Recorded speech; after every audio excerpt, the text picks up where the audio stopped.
दोस्तों बटर, टमाटर सॉस और मेयोनीज को हम बड़े ही चटकारे लेकर खाया करते हैं, लेकिन ये किन किन तरीकों से और किन मशीनों के जरिए तैयार होती है, आज ये हमारी इस वीडियो में आप खुद अपनी आंखों से देख लेंगे। तो बिना देरी किए वीडियो शुरू करते हैं। Number 1, Amul dark chocolate. दोस्तों अभी हाल ही में चॉकलेट डे गुजरा है, जहां पर आपको किसी फ्रेंड ने चॉकलेट तो जरूर खिलाई होगी, लेकिन क्या आप सोच सकते हैं कि इन चॉकलेट को आखिरकार किस तरह घुमा घुमा के दुकानों पर बेचा जाता है? नहीं पता तो इस फैक्ट्री में चॉकलेट के बनने की प्रोसीजर को देख लीजिए बस। हम आपकी जानकारी के लिए बता दें कि अमूल दुनिया भर में अपने डार्क चॉकलेट के प्रोड्यूस के लिए ही जाना जाता है, जहां इसे बनाने के लिए सबसे पहले कोकोआ नाम के सीड्स को कलेक्ट किया जाता है, जिसे अफ्रीका, अमेरिका और एशिया से इंपोर्ट किया जाता है, जिसमें ये सीड कोकोआ के अंदर ही एक फल है, जिसे निकालकर धूप में काफी दिन तक सुखाया जाता है। इन बीजों को बाद में फैक्ट्रियों की मशीन में डालकर अच्छा खासा फ्लेवर आने के तक गाढ़ा भूना जाता है, यानी रोस्ट करने के लिए छोड़ देते हैं, जिसके बाद में फिर इन कोकोआ सीड्स को हाई टेक्नोलॉजी मशीन के अंदर डालकर इनका चूरमा बना दिया जाता है। इसी लंबी प्रोसेस के बाद इन्हें चोको चिप्स का आकार दिया जाता है, जिसके बाद दुनिया भर के देशों में सप्लाई होने के लिए भेजा जाता है। अमूल कंपनी में इस पेस्ट का टेक्सचर बनाया जाता है, जिसे बनाने के लिए पेस्ट को 3 बड़ी बड़ी मशीनों से गुजरना पड़ता है। फिर चॉकलेट के सांचे में डालकर इसे फ्रीजर में जमने के लिए भेज दिया जाता है, जिसके बाद फ्रीजर में रखी हुई इन चॉकलेट्स को एक मशीन के जरिए पैक करने का काम किया जाता है। इतने सारे पकाऊ प्रोसीजर के बाद इस चॉकलेट को गली गली और बड़ी बड़ी दुकानों पर बेचने के लिए भेज दिया जाता है। Number 2, Maggi. दोस्तों हालांकि 2 मिनट में मैगी तो नहीं बनती है, पर यह भी सच है कि जल्दबाजी के स्नैक्स का नाम ही मैगी है। क्या आपको पता है कि झटपट पेट में घुलने वाली मैगी फैक्ट्री में आखिरकार कैसे बनाई जाती है? तो वही हम आपकी जानकारी के लिए बना दें कि मैगी हिमाचल में बेस्ट नेस्ले फैक्ट्री के अंदर बड़ी मात्रा में बनाई जाती है, जहां ये सबसे अच्छे गेहूं की हार्वेस्टिंग होती है। इन गेहूं को उन फैक्ट्रीज में भेजा जाता है, इसके रॉ मटेरियल की जांच की जाती है, लेकिन जब इन गेहूं की क्वालिटी की चेक की जाती है, तब जाकर कहीं बड़ी बड़ी मशीनों की सहायता से मैदों को गूंदने का काम शुरू होता है। इसके बाद ही रोलिंग मशीन में इसकी एक पतली पतली शीट्स चढ़ाई जाती है, जिसे मैगी के स्ट्रक्चर को यानी आकार को दिया जाता है। फिर हाई टेम्परेचर मशीन में इसे 80% तक पकाया जाता है। अब बारी आती है मैगी मसाले की, जो मैगी को बिल्कुल चटपटा बना देती है। जहां मैगी मसाला बनाने के लिए एक machine garlic powder, onion powder और बहुत सारे मसालों के साथ ब्लेंड किया जाता है। इस तरह से मैगी मसाला बनकर पूरी तरह से तैयार हो जाता है, जिसके बाद मैगी और मसाले को एक ही पैकेट में बंद करके एक्सपोर्ट या इंपोर्ट करने का काम किया जाता है। नंबर 3, कुरकुरे। कुरकुरे को कोलकाता की पेप्सी कोड प्लांट में बनाया जाता है, जहां कुरकुरे के 2 मसाले बनाए जाते हैं, जिसमें एक बाजरा, चना और मक्का शामिल है। हालांकि चावल, मक्के और बाजरे को टेस्ट करने के बाद पानी में भिगोया जाता है, जिसके बाद इन सभी को परफेक्टली एक ब्लेंडर मशीन में ब्लेंड किया जाता है। इससे बनने वाले इस मिक्सचर को एक टेक्सटूरर मशीन में डाला जाता है, जिसके अंदर टेढ़ी मेढ़ी शेप वाले कुरकुरे का बनना शुरू हो जाता है। इसके बाद कन्वेयर मशीन से गुजारा जाता है, जहाँ पर कुरकुरे फ्राई हो जाते हैं।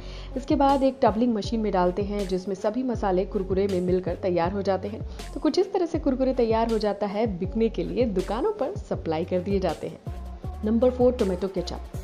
दोस्तों पराठा हो या समोसा, दोनों पर ही टोमेटो केचप लगाकर खाने का मजा ही अलग है, लेकिन इसे बनाने का प्रोसेस देखकर आपके मुंह में पानी आ जाएगा। मगर सबसे पहले टोमेटो केचप बनाने के लिए बहुत सारे टमाटरों को ट्रक में भरकर फैक्ट्री में लाया जाता है, जहां इसे पहले हाइड्रोलिक मशीन में धोया जाता है। फिर इन सभी टमाटर को कन्वेयर मशीन से गुजार कर सड़े हुए टमाटर को अलग कर देते हैं। इसके बाद इन टमाटरों को स्ट्रीमर से गुजारा जाता है, जिसमें इनके छिलके अलग हो जाते हैं।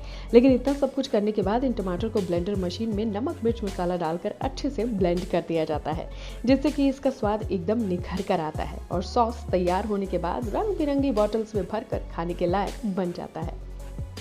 Number 5, KitKat. दोस्तों थोड़ा सा ब्रेक हो जाए, ये लाइन तो आपको याद ही होगी, जिस वजह से किटकैट को काफ़ी लंबा ब्रेक लेकर बनाया जाता है, जिसमें इतनी सारी मशीनों से तैयार करके छोटे छोटे किटकैट को हम तक पहुंचाया जाता है। जहां किटकैट को जापान में बहुत बड़ी फैक्ट्री में बनाया जाता है, जिसमें बड़ी बड़ी मशीन्स के चलते छोटे से प्रोडक्ट का उत्पादन बड़ी मात्रा में किया जाता है। जिसमें पहले मशीन वेफल्स को बनाती है, जिसे ठंडा करने के लिए कन्वेयर बेल्ट से गुजर कर वापस निकाला जाता है। जिसके बाद मशीन इन पर सैंडविच क्रीम की लेयर चढ़ाती है।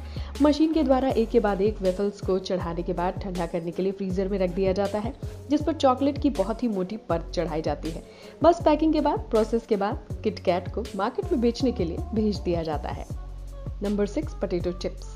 दोस्तों आलू के चिप्स को बनाने के लिए सबसे पहले आलू को बड़ी मात्रा में धोकर कुछ इस तरह से मशीनों में सुखाया जाता है, जिसके बाद इनके छिलकों को उतारा जाता है।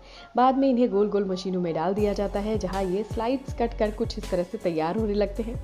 लेकिन इन स्लाइसेस को भी फ्रायर से गुजरना होता है, जिसके बाद ये पोटैटो चिप्स बनकर तैयार हो जाते हैं।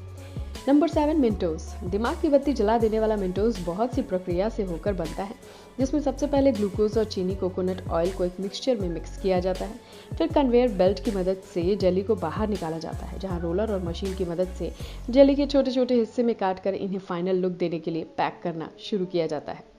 Number 8 mayonnaise. दोस्तों चलिए टेस्टी मेयोनीज बनाने की रेसिपीज भी हम आपको बता देते हैं, जहां खास तरह के मटेरियल को मिक्स करके बनाया जाता है, जिसमें पानी, नमक, चीनी, ग्लूकोज को मशीन में डालकर अच्छे से मिक्स किया जाता है।